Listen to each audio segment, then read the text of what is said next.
One thing to squint at a fuzzy video on YouTube and then decide space aliens do or do not exist. And it's another thing entirely to subject those sightings to the same kind of scientific rigor that puts, say, killers in prison. Scott Roeder is that kind of skeptic. He is an evidence expert and crime scene reconstructionist with 33 years of experience and 1,500 cases to his credit. He is the founder of the Evidence Room, a group that assembles specialists in forensic animation, 3D modeling, and motion graphics. He took a close look at the video that was recorded by that family in Las Vegas, and he applied his technology to try to debunk it. Here he is on his YouTube channel, Crime Scene, discussing what he calls the entity in the family's backyard. We can take a video and look at whether or not there is an artificial artifact added to it or not. And in this case, we can definitively say, to a degree of scientific certainty, that this entity, this thing in the video, is there in the physical reality in which the Kenmore family is also there. Like, this is so critical because you can clearly see through the slots in the fence that there is a leg motion moving from the right to the left side of the screen. And clearly it is behind there. So this isn't just like a head floating in space. This is a head of that is somehow that does not have full opacity, that the opacity of the head of the shadow is only at about 33% opacity versus a normal shadow, which would be at 100% opacity, or an object in the screen, which is at 100%. And this isn't anything that you did. It's just what you were able to determine, that this shadow being, or this being in the shadows, possibly creating its own shadow or smoky filter or cloaking technique, is not only cloaking itself from the people there, but cloaking itself from the camera itself, in that it's minimizing our ability to identify pixels inside of that shadow. I'm joined now by UFO expert Ben Hansen. He's a former federal agent and now the host of UFO Witness on Discovery Plus. Ben, it's great to have you on the program tonight again.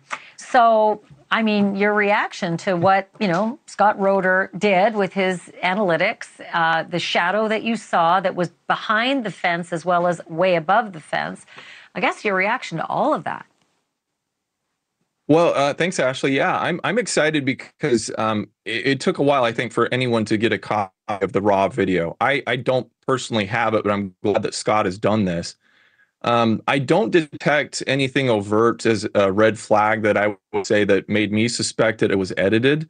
So I concur with him on that. And it also appears that there is some sort of shadow that's present behind the slats of the fence, which he pointed out. And then you have kind of a head, it looks like, at the top of the fence. Where I kind of feel it might be a jump is people online then started to say, well, this is evidence of a cloaking creature of some sort. There is a lot going on in the video. If you look, there's 2 or 3 different light sources.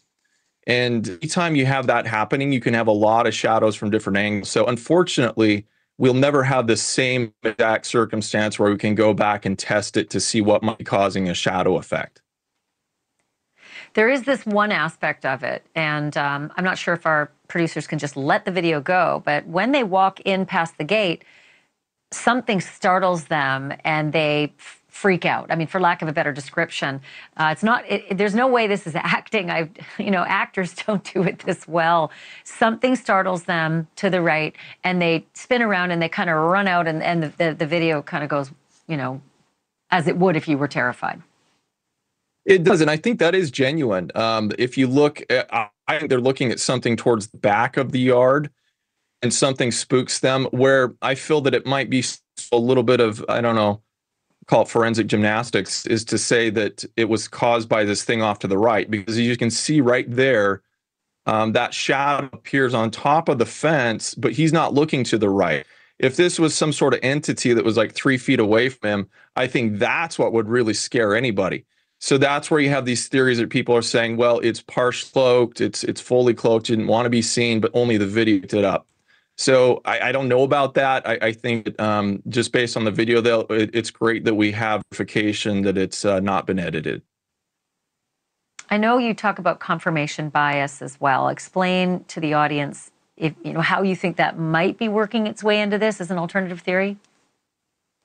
Well, if you think about it and go back to the original, the whole background of what just preceded this is you had this really bright object that streaked across the sky, right? And I do believe that that now is a meteoroid, and it may have nothing to do with the family's actual sighting. They believe they saw a light come down to their backyard. There was a lot of light and commotion, noise. And so when they went out to the backyard, they're already adrenaline's pumping. They're hypersensitive to sights and sounds.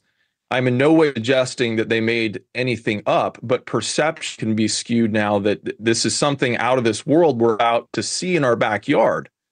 And then anything that might have a combination of shadows or sights they're not used to, it can be amplified in your visual perception. And that's just a suggestion, but I do feel the witnesses are being credible as far as describing what they saw. And especially look at that reaction when they see whatever it is back there and they come running out of there, and it's affected at least Angel to this day. He still has trouble with what he saw.